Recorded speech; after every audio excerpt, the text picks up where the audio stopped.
You will not surely suppose this time of parents are 8.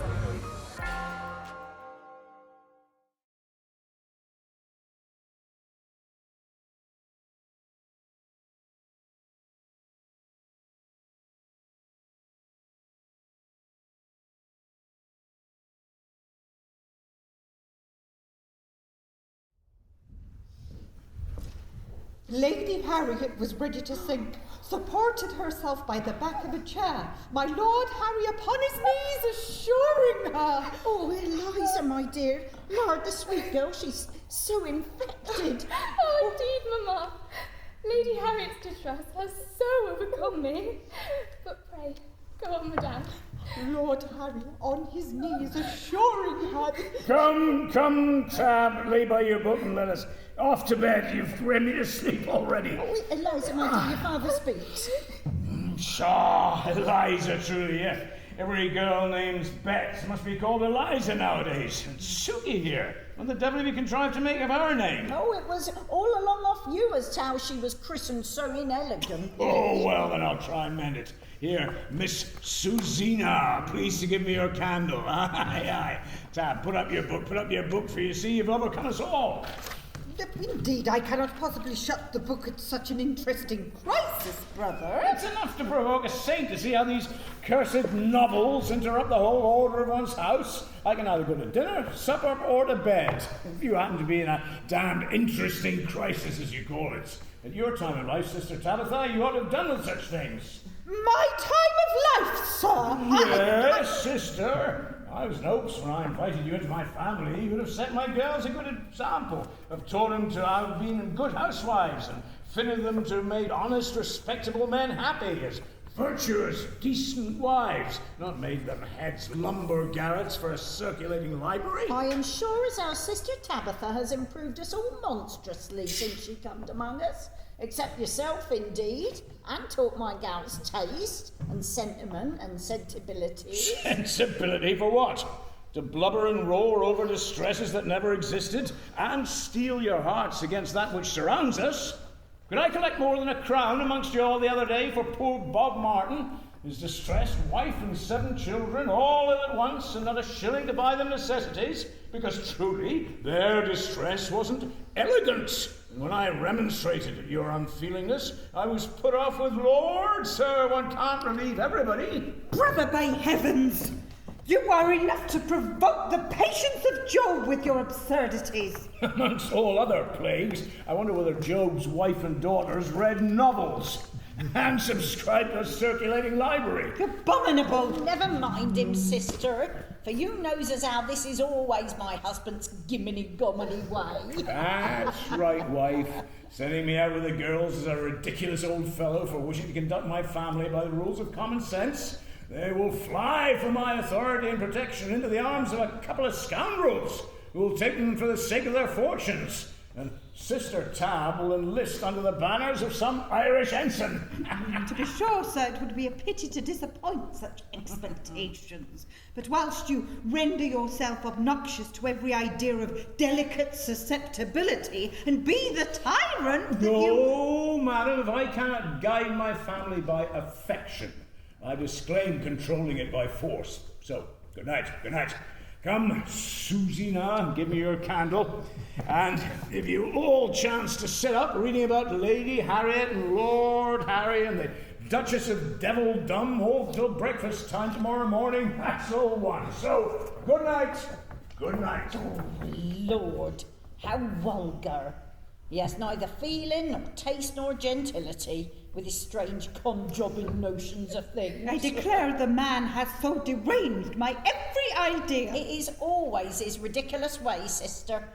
But come, let's retire to my dressing-room, dears, and my sister will finish the volume, for I am monstrously puzzled to know what's to be done with Lady Harriet. If you would excuse me, Mamma, I am so unwell, what with my father and the immense anxiety raised for Lady Harriet's delicate and embarrassed situation. I'd better attend to my sister, Ma'am, to her room. It may be too much for her present agitated spirits to hear the rest of the story till tomorrow.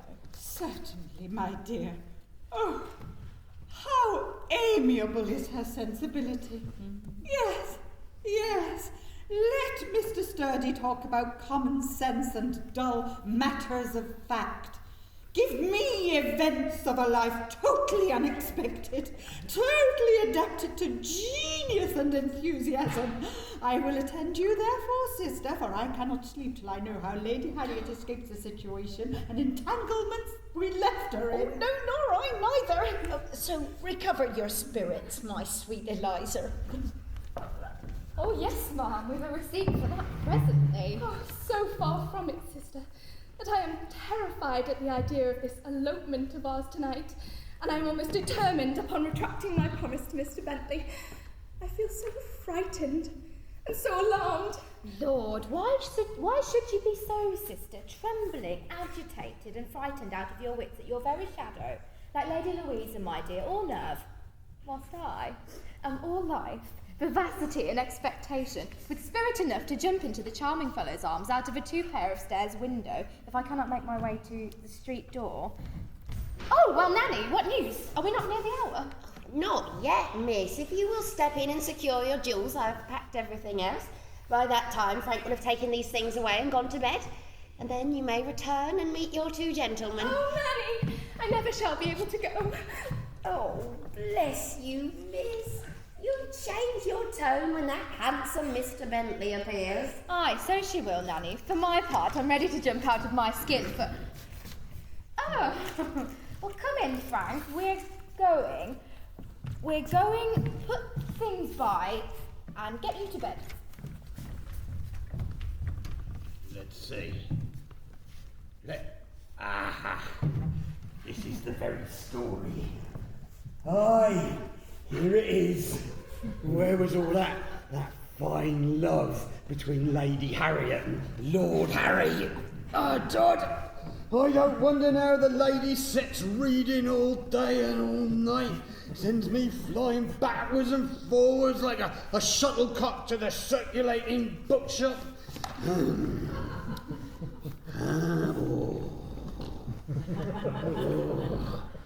Oh, damn me. I see the thing now, now for it. Here it is, here it is. But as it seems mighty melting and moving, to keep up my spirits, I think I'd better just have a glass of wine first.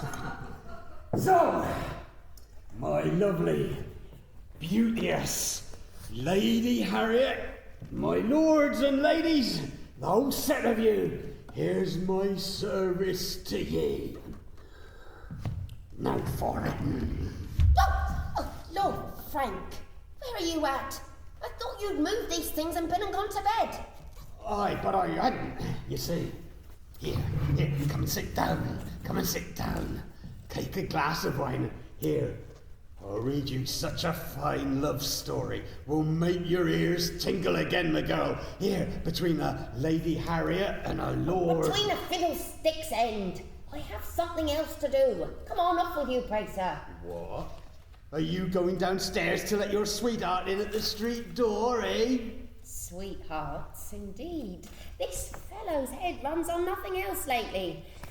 Methinks that since you've been reading your ladies' novels, forsooth, instead of minding your business, to be sure, if they'd knowed it, they'd like to have 'em read and tumbled about by a dirty footman. By a dirty footman? Look at it! A delicate thing for a lady's hand inside and out. Here, look, it's all over ink, and there it's all over grease, and... Oh, damn me! It's now so full of Madam Tabitha's snuff that I must waste a whole bottle of my young master's lavender water over it before a dirty footman can bring it near enough his nose to be any use to his eyes. What, and you ain't gonna read it by that great mould candle of your master, sure? Marry, come up, Mrs. Tupney Save-All. Do you pay for 'em? What business, then, is it of yours? I suppose you want it yourself. If so, take the other. There. And then, you know, they'll be burnt even. Oh, hang the fellow. And yet, his room's over the stable at the end of the garden, so I think he'll never hear us. No, we're safe enough, I warrant. And if he should set the stables alight with his large candle and novel reading, well, we shall be in the midst of the bustle. That's all. But I must go and peep, see if our gentlemen are waiting. Nanny? Nanny? Yes, ma'am, yes. Oh, yes, here they are. Verily, I believe, just coming down the street. But see, why Frank hasn't removed the cloth. Where is he? Oh, never mind him, ma'am. He's safe enough. He's got one of his books to read. I was glad to get rid of him. Oh, but if he should hear us? Oh, no, his room is over the stable, you know, so there's no danger of that, ma'am. There they are, sister. Both your spark and mine. Go down, Nance, and let them in very softly. I'll whisper them that we're ready. And Harkay, be sure to tell Captain Berry not to let his sword go tap-tap against the wainscot as he comes up the stairs. Yes, ma'am, I will. Sister, I declare I feel so... Oh, Lord, what for? Why, he's no difficulties, nor nothing now. For my part... I wish we had trusted my mother and aunt. For, to be sure, as they pity others in such situations as ours, they would... No, many people can enjoy mischief if it don't happen to fall to their own lot. That makes a wonderful difference. Besides, sister, you never read of mothers and aunts being trusted in these affairs. Never. Though, as to this elopement of ours, it appears to me that it will turn out a mighty dull, quiet piece of business. For we shan't be missed till near 11 or 12 tomorrow, and we shall by then have got so far on our journey that, with my father's plain sense and calculations of distances and chances, 10 to 1 if he follows us at all. So much the better, sister, surely. It will save us 1,000 fears and difficulties. Oh, Lord, how different we are. A runaway should be all hurry and bustle. No sooner gone than missed. Horses, servants, chasers, and dash away after us helter-skelter, drive into an inn-yard before the dust is laid out from our driving out. Change horses, after us again. We're flying with the wind. Seeing them behind us at a distance, the captain half out at a window, swearing at the postboy, "Drive on, my lads! Lash away! Distance the odd dons, and you shall have 5 guineas apiece, you rascals!" Ah, that's the thing! I'm happy to see you in such spirits, miss. Oh, but Eliza, my dear creature, what's the matter? You seem dispirited. Oh, poor thing, comfort and support her. There she's dying with frights and fears, and nothing to raise them. I've a great mind, I declare, to give us a bit of a squeal before we go, just to raise their curiosities. For without a pursuit or a bustle, hang me if I would give a pin to run away. Charming, spirited creature. But you might as well let alone for that squall. Aye, to be sure. She frights me most terribly. Oh, my sweet, amiable Eliza, fear nothing. We will protect you against all dangers and all attacks. Depend upon my love and upon my honour. Oh, Lord, ladies! Oh, Lord. Why? What the devil you come from with your spread fingers and your oh lords and your oh ladies? Oh, my lord, sir! Ladies, Miss Tabitha is creeping down the stairs as softly as possible with a candle in her hand. Confusion! What's to be done? Oh, cursed unlucky. Here, support your spirits, my loved Eliza. Oh, we are all ruined. Here, do you two ladies hide here behind this closet curtain here, and we'll let down the other one. Oh, no, you can't, sir. The pulleys make a great squeaking. What's the devil's to be done? I don't know. What shall I do with you? Oh, no. But if you would but try, gentlemen, the tablecloth would cover you purely. Aye, my dear, under the table, or up the chimney.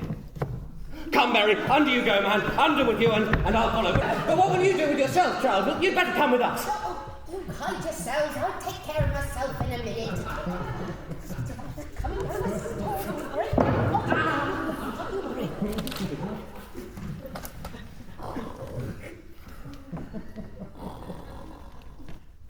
I know I left the 5th volume in this room, and I absolutely cannot sleep till I know the fate of Lady Harriet. Day? What's here? Nanny fast asleep? And the cloth not removed neither. The wench has certainly made free with the wine here and fell asleep. However, I'll look for the book and then wake her. Let's see, I left it on the table.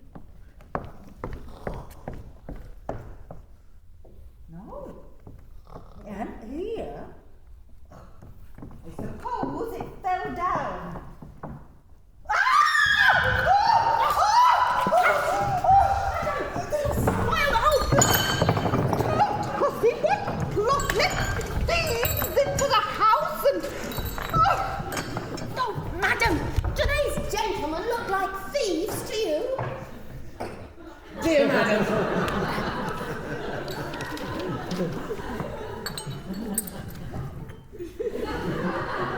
Dear madam, compose yourself. Had we known it was you, we would not have hid ourselves. No thieves, dear madam, but an humble lover.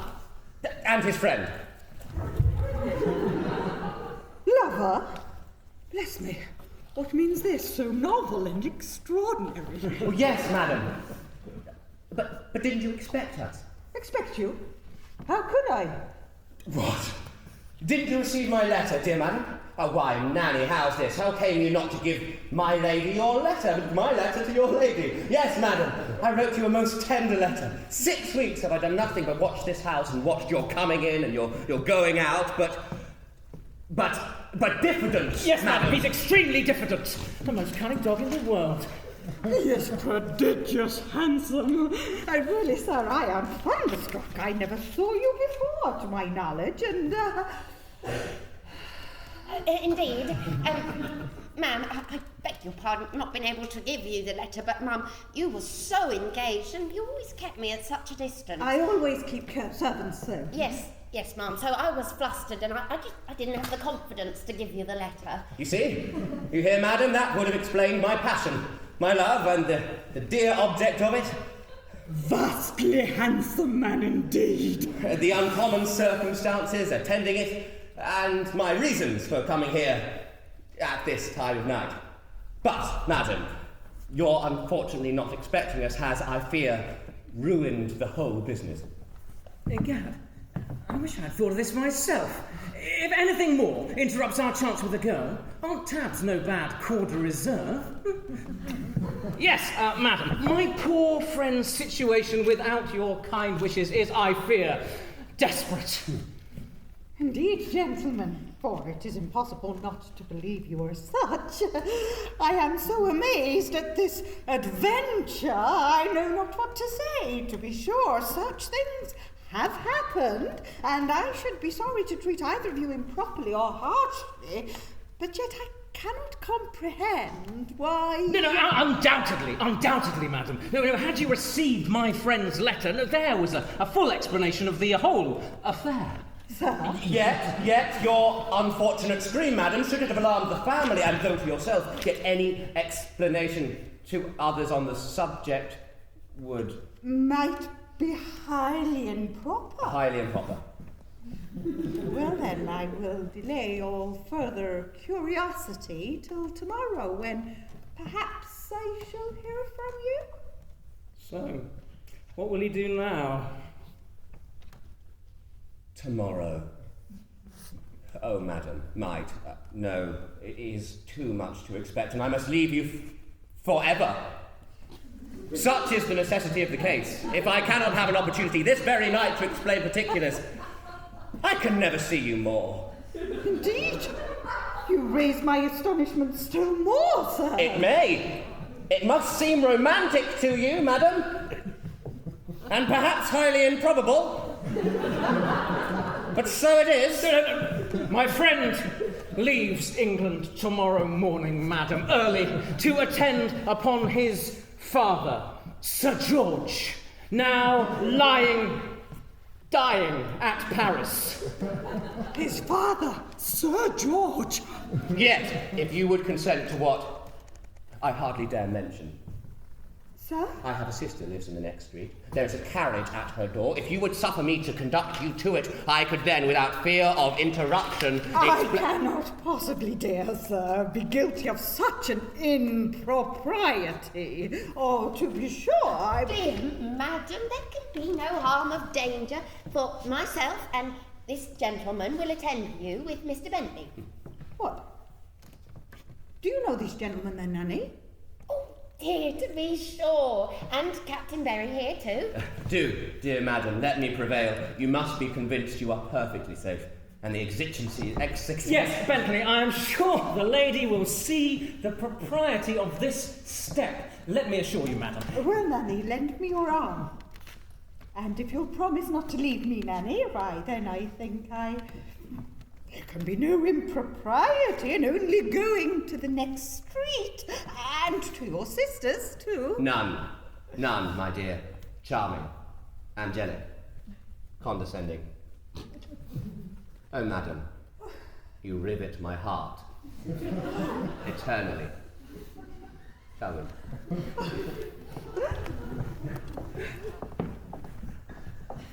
Here we go.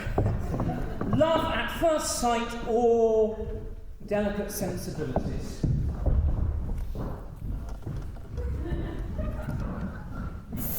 Lord, that Aunt Tab could be such a fool. I wonder what they'll do with her.